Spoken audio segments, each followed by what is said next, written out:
Okay, Sean here from Microbudget Film Lab, and I'm pretty stoked today to be talking to Bil Gaines, who's a digital marketer. And we're going to talk about marketing your micro-budget feature film.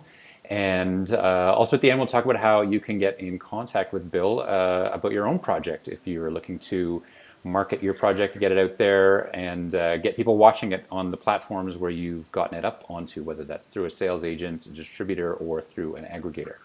So, without further ado, welcome, Bill. Thanks for taking the time so early in the morning. Thank you for having me. Why don't we talk first? I'd like to talk to you. Well, tell me a little bit about your background, actually. Talk a little bit about what you do on a daily basis in terms of marketing. So yeah, in digital marketing, what I do is there's a lot of terms that get thrown around that you may or may not have heard of before. There's SEO, which is search engine optimization. There's PPC, which is pay per click, otherwise known as search engine marketing. That's things like Google AdWords. If you've ever played around with that, then you'll have some familiarity with it. It's a free tool. Anyone can do it, but it takes a lot of time to sort of learn and master, and you can lose a lot of money really fast if you don't know what you're doing. And then I also do things like Facebook ads, a little bit of social media advertising. Basically, I think that if it falls under the purview of digital marketing, then we're willing to take it on. There are some things that we have more experience with. As I said, primarily search engine optimization. Content marketing on the internet is a big it's the way of the future, but it's also the way of the present and the way of the past. And in the digital marketing world, there's a lot of phrases that get thrown around. A lot of I think at least once a year, somebody declares that SEO is dead, and that's just because Google changes constantly and processes change. It used to be a bad word. SEO used to be a dirty kind of gross thing to say. It used to be one of those like hacks that you do to get ahead of your competition as a business. And that would involve things like stuffing keywords all over your website and hiding them from visitors. Like you'd have white text on a white background and you just put it down at the bottom of your page. And having enough keywords would be enough to sort of get you to the top of Google's search results. The reason you want to be at the top of Google search results is for visibility. But there's a lot more to visibility nowadays. Google's actually got a web spam team that kind of cracks down on bad practices that cheaters employ. So everything that we do nowadays is sort of like, it's called white hat, which is a very scandal way to look at it. We only do the good practices that Google says make for a better user experience. We don't game the system. We don't try to spam anybody. We don't try to fake anything. It's all about just having the best content and making sure that it gets promoted on the right channels and get links from the right relevant other websites.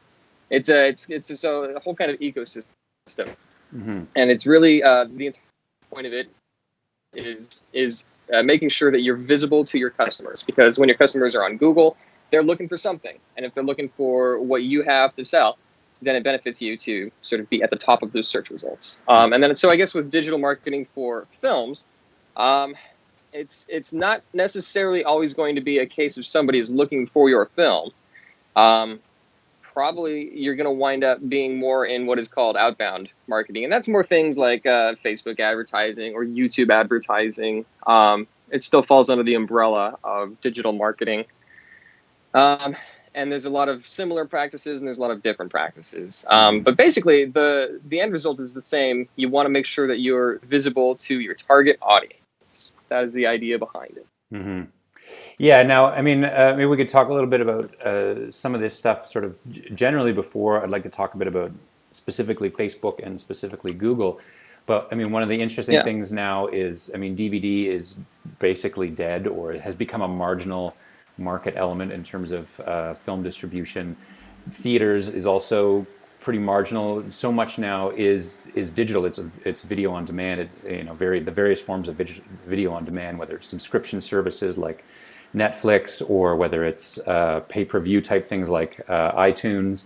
So because it's digital, in many ways, it's much easier to reach people theoretically because Yes. it's the entire It's easier transactional to reach process. people, but everybody knows it, so there's a lot more noise.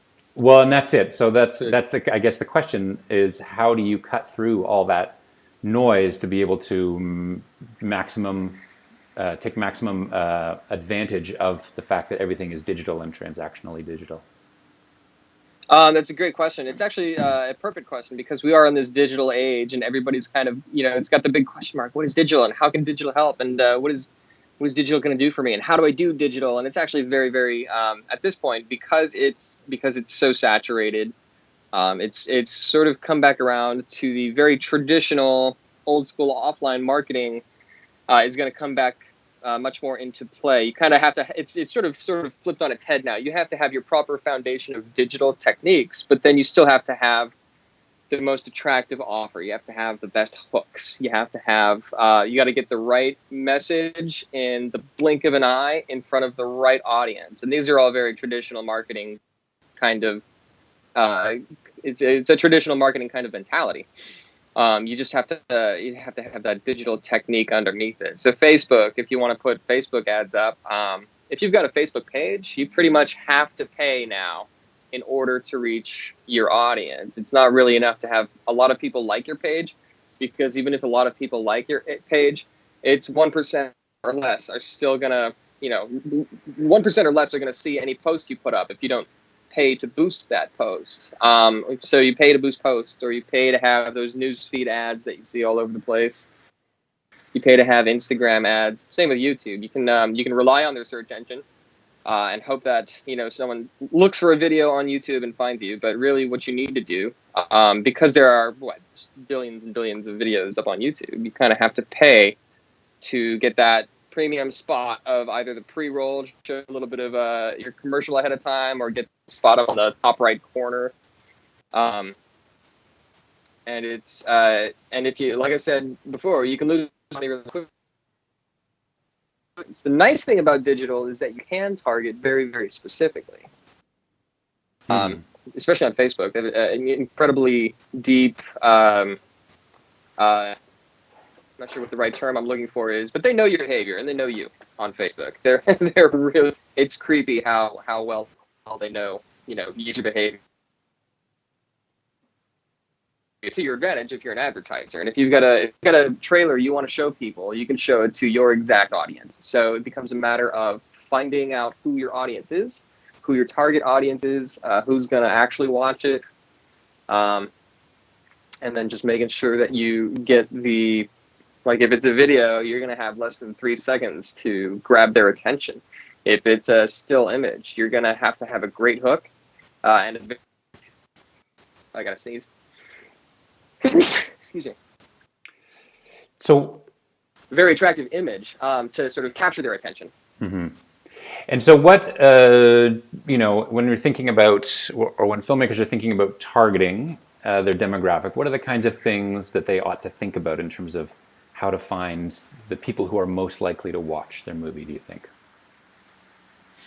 That's probably something you should always be thinking about right from the very beginning. If not first and foremost, certainly as you start to spend the money on making it, you definitely want to be thinking about who's this movie for? Like who benefits most from the overall message? Who's like you, who's most interested in this kind of story. There's not a lot of super savvy audience finding techniques for films that I'm aware of, but what I would do, just coming from SEO, one of the things that I know a lot about and have a lot of experience with is keyword research. And you can find on Google the types of things that people are searching for. You can see search trends, for example. If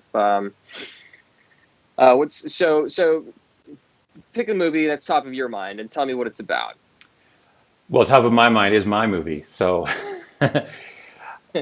So what's your movie about? Let's do this. Okay, so my movie, it's called Fucking My Way Back Home, and it's about a night in the life of a sex worker who discovers her mother has died during the course of the night and has that one night to make enough money to cover the arrears on her mother's mortgage. And to do so, she has to get the cooperation of her driver, who is a religiously conservative Cuban refugee, and they're stuck in a car together, and she's got to get him to help her, and she's got to make that money.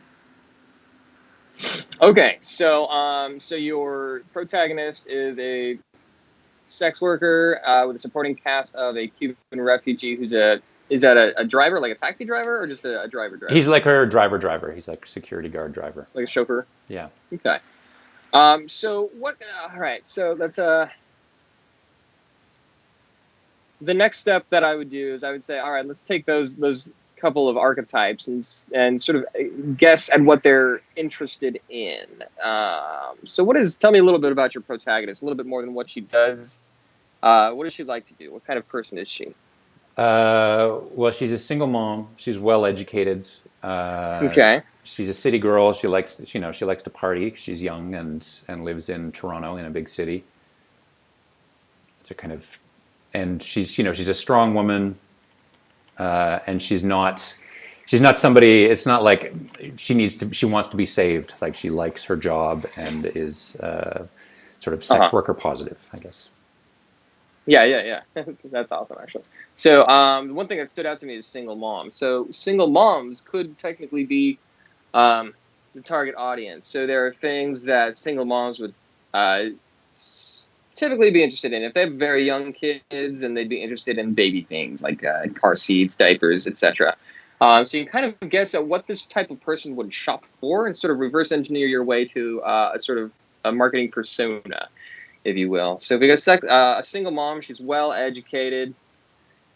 She's sex positive, so we can kind of guess at like political leanings would probably be more to the left than to the right. And the conservative driver is the good foil. So you've got we'll do that next.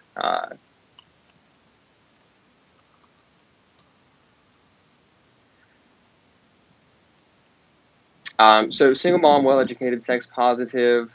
What sort of lifestyle is just a very generalized overlap of these people? We've got single mom, might be looking for kids to have new clothes, back to school clothes. These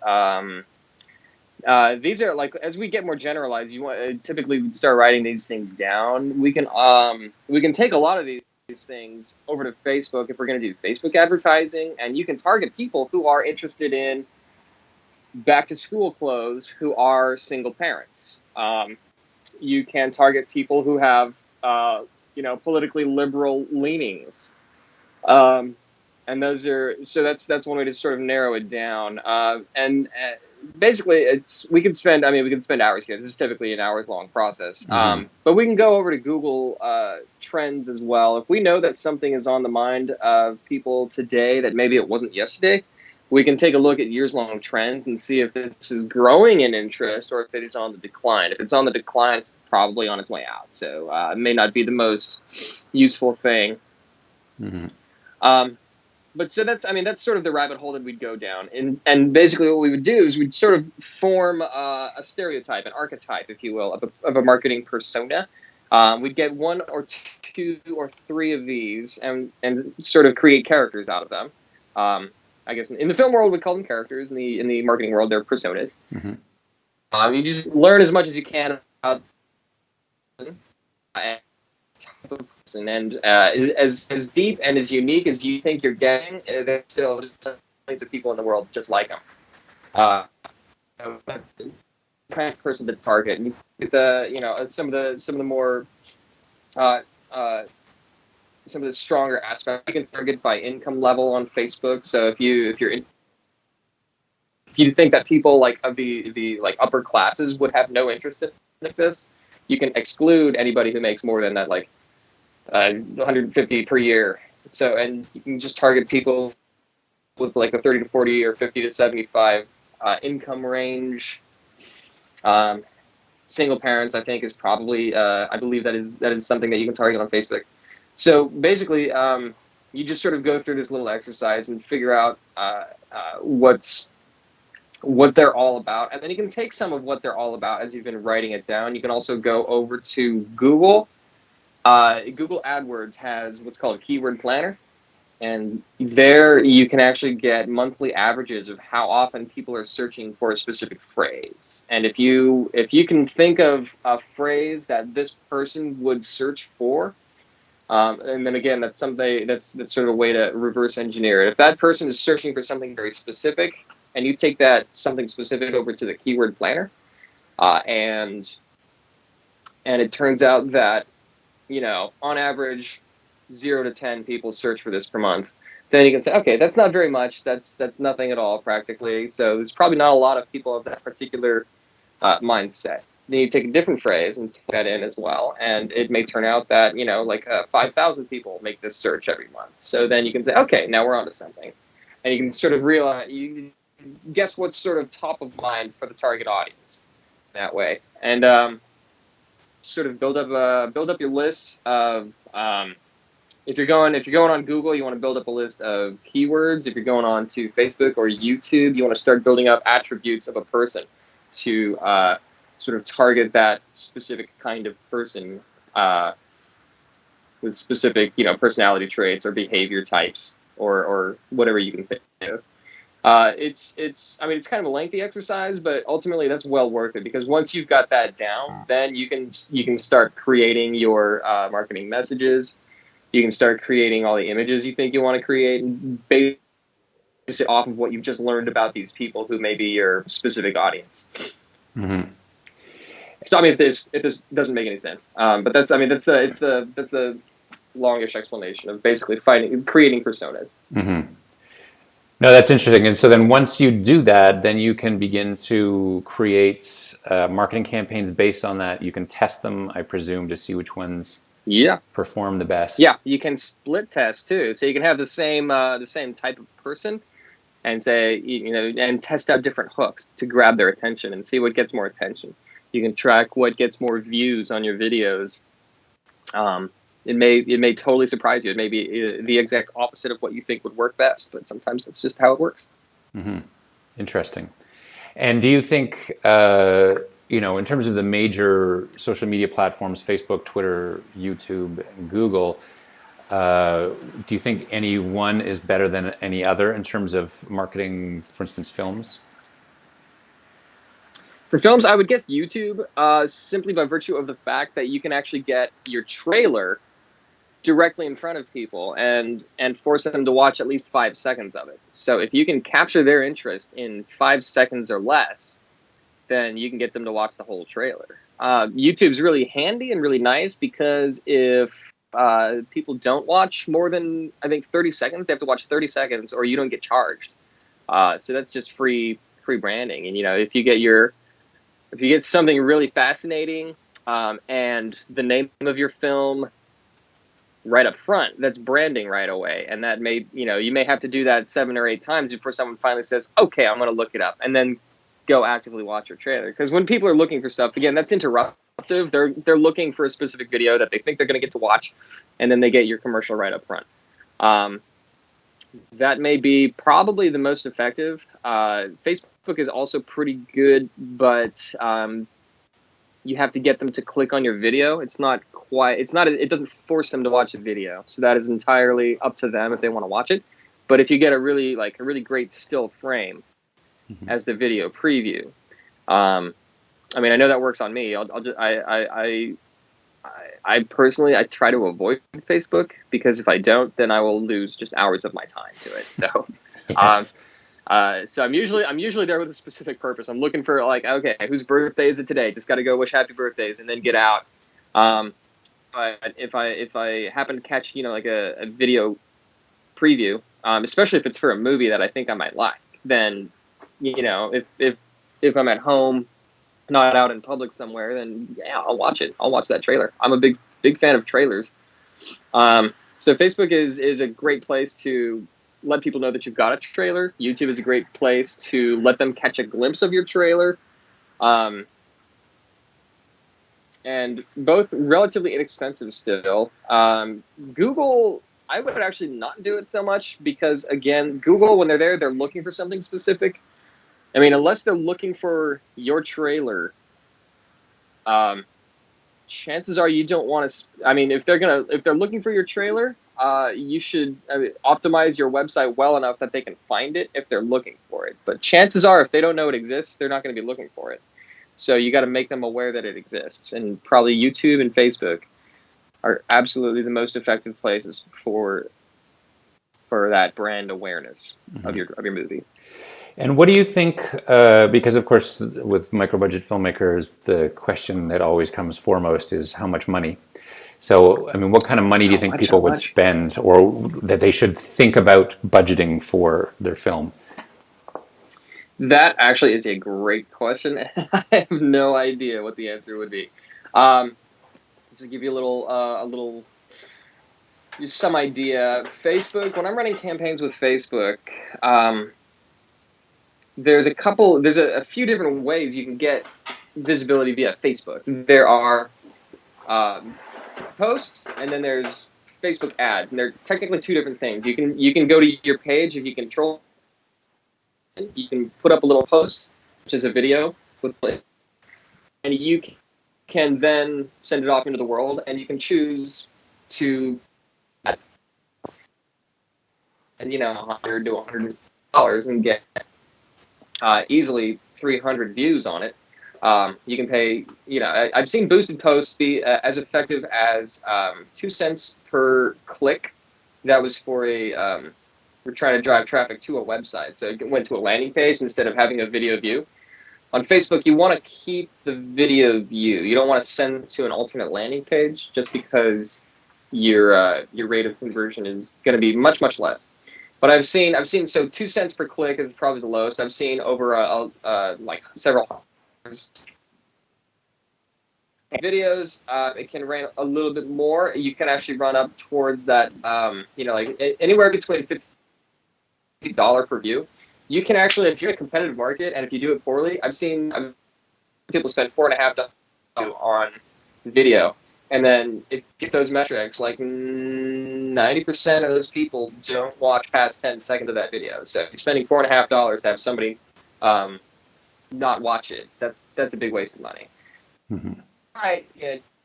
You can hit that 50 cent to 75 cent average for your videos. And then if your trailer is good, if you craft the right trailer and just kind of rehook them every second or two, then you'll probably get a larger watch rate at a low. The more interesting your video is, according to the people view, then the lower your cost per views. The same with YouTube. Like I said, you don't pay if they don't watch the full 30 seconds, but YouTube they want you to pay, they want you to make money, or they want to make money off of you. So they want people to watch the whole 30 seconds. So if it seems that people aren't watching to 30 seconds, then YouTube is going to decide that this is not really worth showing in lieu of perhaps a more effective advertisement. So your bid cost is going to rise, and YouTube the pricing or the bid competition that I've seen from YouTube is fairly similar. We can do I've seen about 60 cents per video on a good one. I've seen $1.50 on a mediocre one.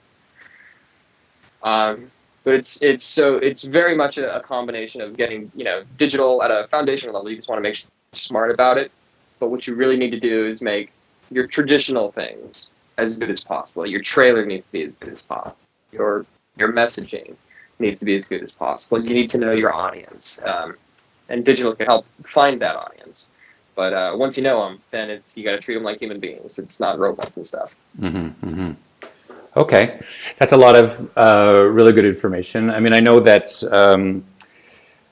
John Reese, who's a filmmaker, documentarian, and he does talks on marketing films and stuff, and he suggests the 50-50 rule.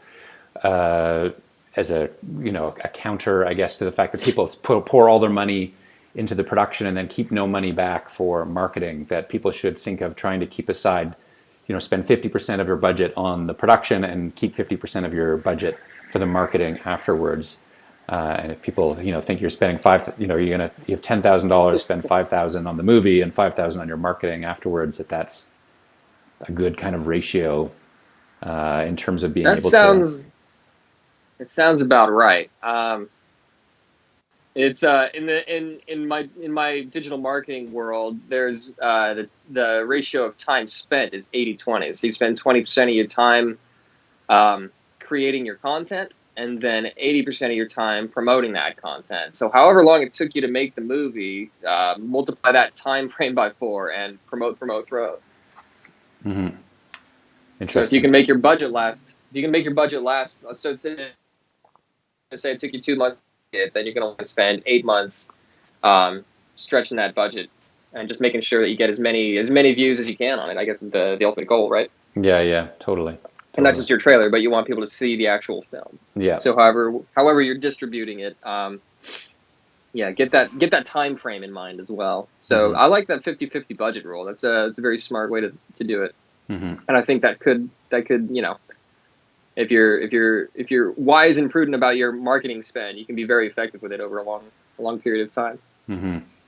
Okay. Well, I don't want to keep you too long, but maybe we could finish off. We had talked about you wanting to take on film projects potentially as a producer of marketing and distribution, and that you were willing, if people were, sorry, I'm not waving. There's a fly in here. My house is like right.